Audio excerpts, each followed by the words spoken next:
Assalamualaikum warahmatullahi wabarakatuh.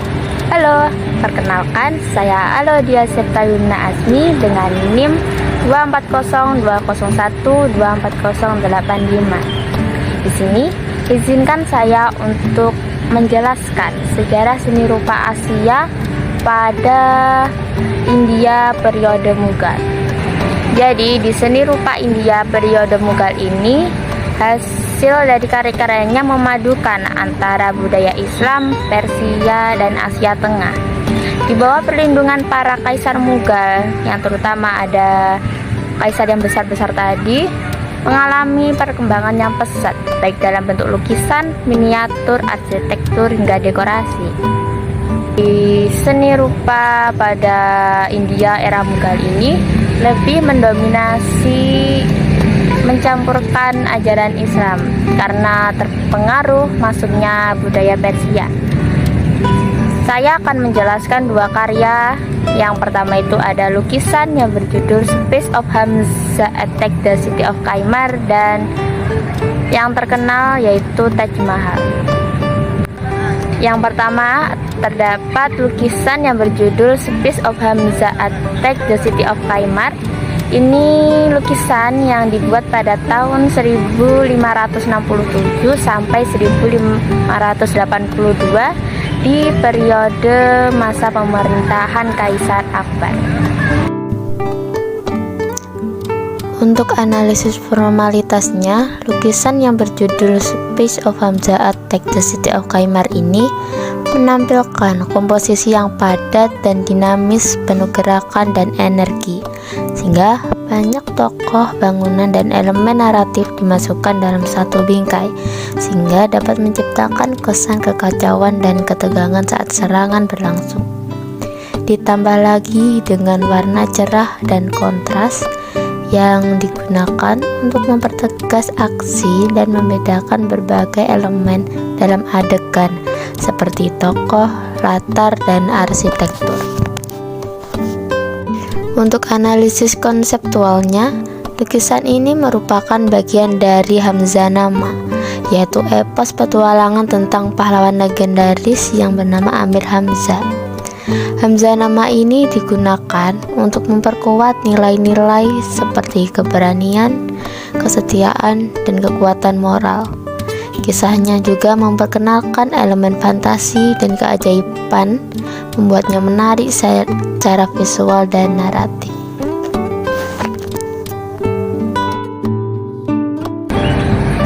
Untuk analisis ikonografinya, terdapat di sebelah kanan lukisan terdapat orang yang memanjat seperti ini,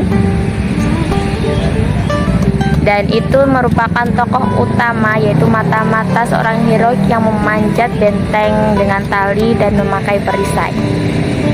Gambar tersebut terlihat seperti tokoh mata-mata atau tokoh heroik memanjat benteng dengan tali di sisi kiri bawah lukisan.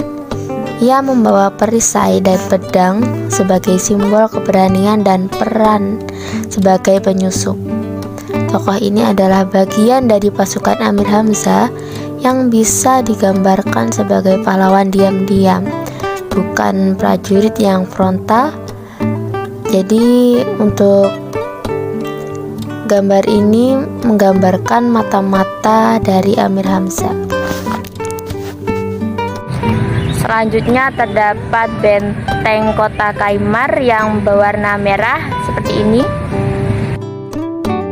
Selanjutnya terdapat benteng yang juga menggambarkan kota Kaimar sebagai kota eksotis dan kuat. Benteng besar tersebut dibangun dengan dinding merah dan pola geometris dan menara tinggi, menjadikan simbol kekuatan musuh yang sulit ditembus, serta simbol kekuasaan dan kekayaan lawan. Posisi yang vertikal itu menunjukkan skala dan kesulitan misi. Dan ada pepohonan dan hutan di bawah benteng yang terdapat banyak pohon-pohonnya seperti ini.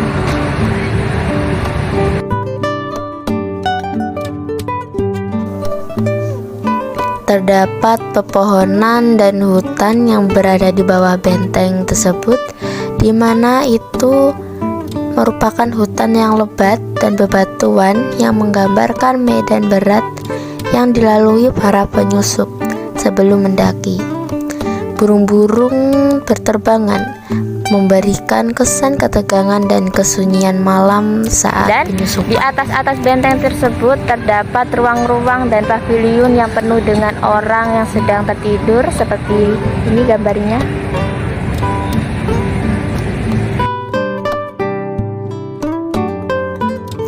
Tepat di bagian atas lukisan terdapat ruang-ruang atau paviliun yang penuh dengan tokoh-tokoh yang sedang tertidur lengah, yang itu menyimbolkan bahwa serangan yang dilakukan saat itu musuh tidak siap dalam strategi, dan itu menampilkan arsitektur Islam mughal seperti kubah kecil, jendela geometris, dan pola lantai yang rumit. Untuk karya seni yang kedua terdapat Taj Mahal yang sudah masuk ke dalam keajaiban dunia yang tidak asing di telinga kita semua, yang berlokasi di Agra, Uttar Pradesh, India, di tepi sungai Yamuna.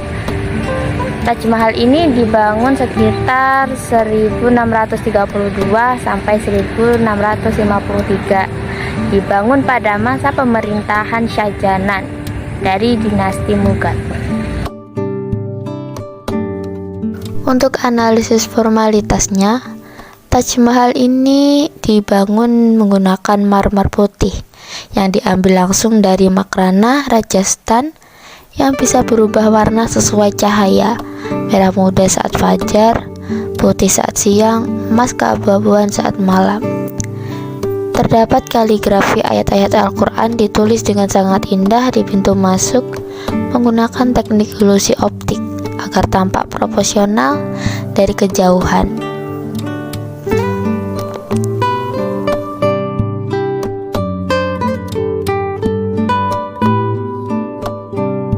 Analisis konseptualnya, Taj Mahal ini dibangun pada abad ke-17 oleh Shah Jahan, Kaisar Mughal kelima, sebagai makam istrinya yaitu Mumtaz Mahal.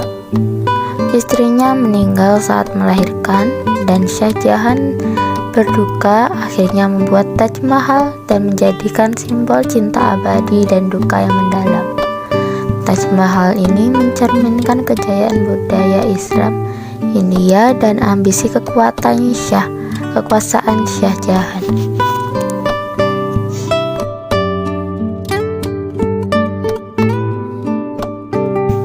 Untuk kubah utama Taj Mahal ini berbentuk seperti bawang, menjadikan pusat visual sekaligus simbolis dari keseluruhan bangunan.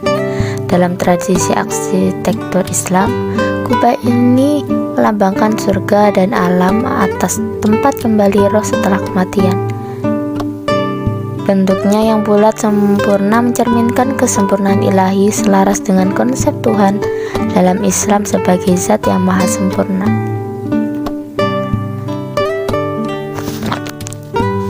Taj Mahal ini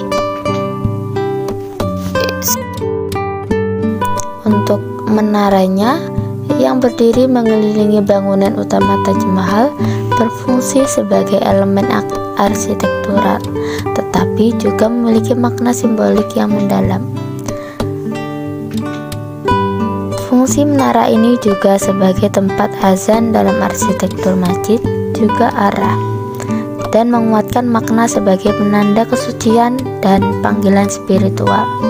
Dalam konteksnya, Taj Mahal sebagai makam dan menara-menara ini dapat dimaknai sebagai penjaga spiritual dari Mumtaz Mahal dan Shah Jahan, menjaga ketenangan jiwa mereka dalam keabadian.